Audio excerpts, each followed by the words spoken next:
October 2nd, 2002. Montgomery County, Maryland becomes ground zero for America's nightmare.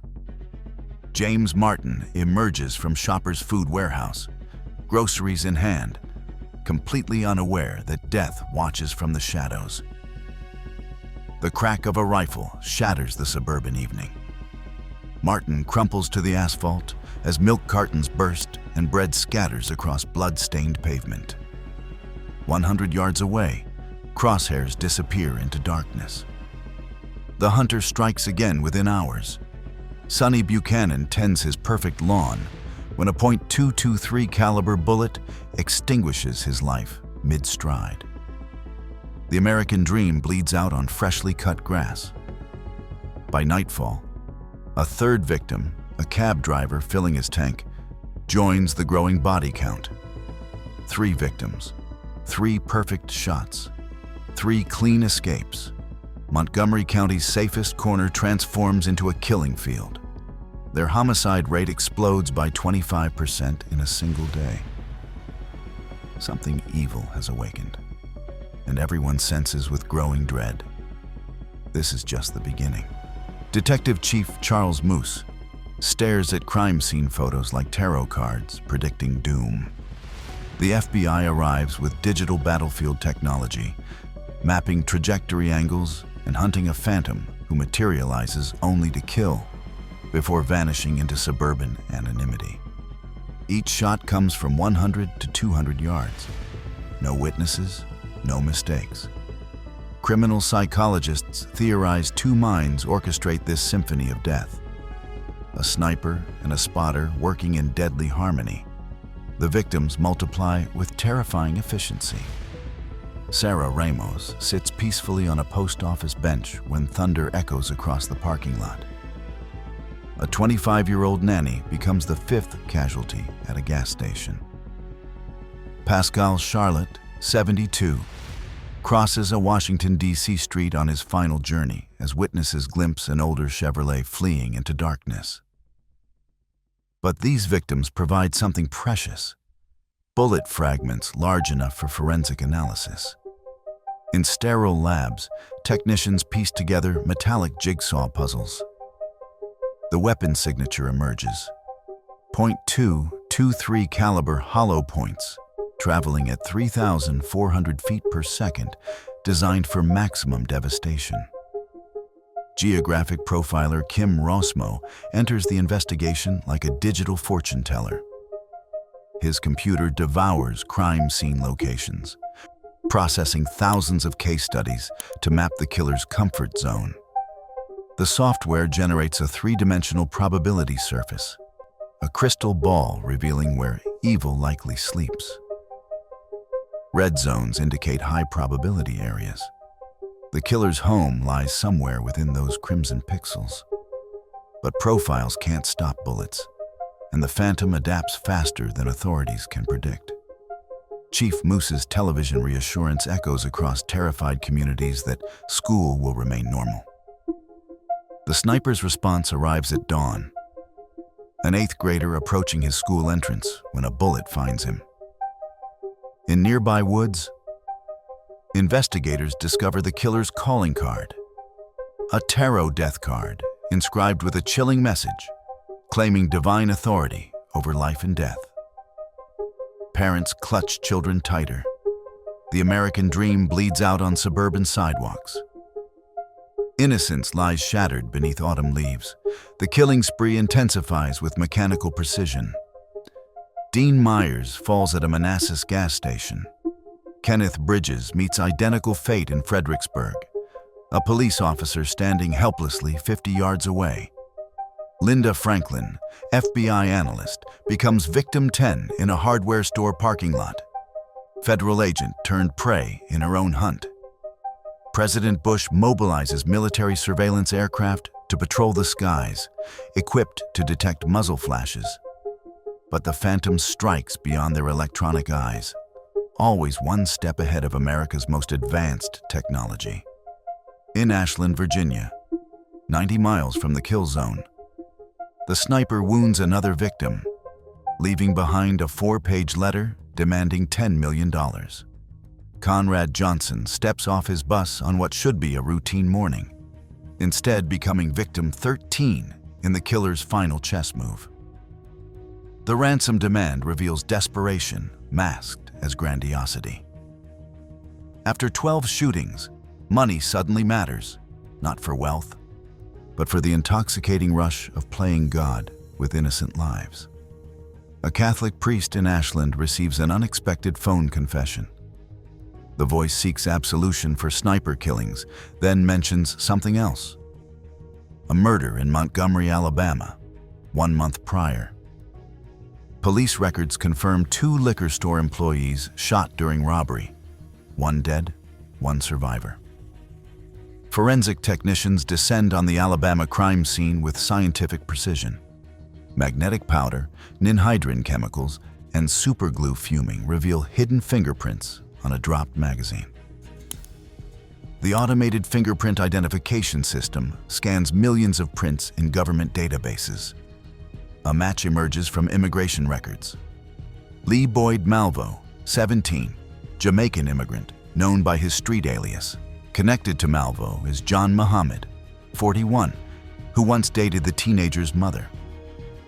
Vehicle registration records reveal Muhammad owns a 1990 Chevrolet Caprice with New Jersey plates. The dragnet spreads across television screens and police radios. An alert truck driver spots the Caprice at a highway rest stop. 2 figures sleeping inside their mobile killing chamber. Police converge silently, surrounding the vehicle like antibodies attacking a virus. The arrest unfolds without violence, anticlimactic after weeks of terror. The trunk reveals their arsenal: Bushmaster rifle, tripod, scope, laptop computer, GPS navigation system. The car itself becomes crucial evidence. A 4-inch hole cut through the trunk, rear seat removed, creating the perfect mobile sniper's nest. The laptop contains digital confessions, draft letters matching previous communications, directions to attack sites marked with skull and crossbones, a chilling list targeting future victims. Ballistics testing provides the final verdict. The rifle's unique lands and grooves match bullet fragments from all victims with mathematical certainty. DNA evidence places both suspects at crime scenes. Malvo's genetic signature on rifle and pen casing, Muhammad's on plastic bags containing ransom demands. The modified Caprice explains everything: how they appeared and vanished like ghosts, evaded surveillance, terrorized a region from within their mobile fortress. Geographic profiling had been correct. They carried their comfort zone wherever they traveled, living near victims in perpetual motion. Muhammad's ex-wife provides the final puzzle piece that transforms everything. The entire spree was elaborate camouflage for a single, personal murder. When Muhammad eventually killed her, it would appear as another random sniper attack. 13 innocent people died to mask one man's domestic revenge fantasy. The revelation sends shockwaves through the investigation team. Every crime scene photo takes on new meaning. Every victim becomes collateral damage in Muhammad's twisted psychological warfare against one woman who dared to leave him. The randomness that terrorized an entire region was never random at all. It was calculated misdirection on an unimaginable scale. Court documents reveal Muhammad's history of domestic violence and threats. His ex-wife had fled across state lines, changed her identity, sought restraining orders. Nothing could protect her from a man willing to murder strangers to cover his tracks. The sniper's geographic pattern suddenly makes perfect sense. They were hunting her, learning her routines, identifying her vulnerabilities while creating a smokescreen of chaos. Muhammad's military background as a mechanic and marksman provided the tactical knowledge. His manipulation of teenage Malvo created the perfect accomplice, young, impressionable, completely under his psychological control. The older man filled the boy's head with delusions of grandeur, transforming him into a willing instrument of death. The Caprice became their mobile command center, modified with surgical precision. The trunk's 4-inch firing port, the removed rear seat creating a hidden shooter's nest, the laptop containing digital death lists. Every detail reveals months of meticulous planning. They practiced at shooting ranges, studied law enforcement response times, mapped escape routes with GPS precision. Most chilling of all, investigators discover Mohammed's ultimate timeline.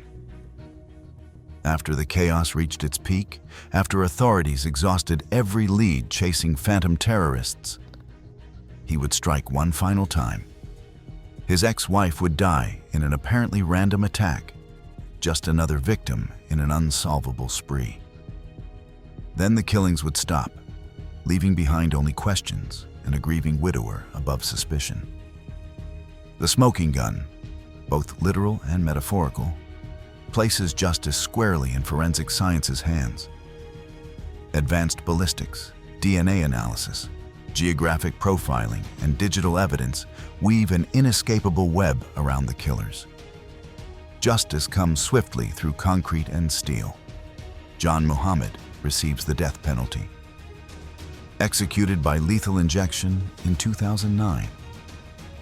Lee Boyd Malvo, spared execution due to his age, faces life imprisonment without parole.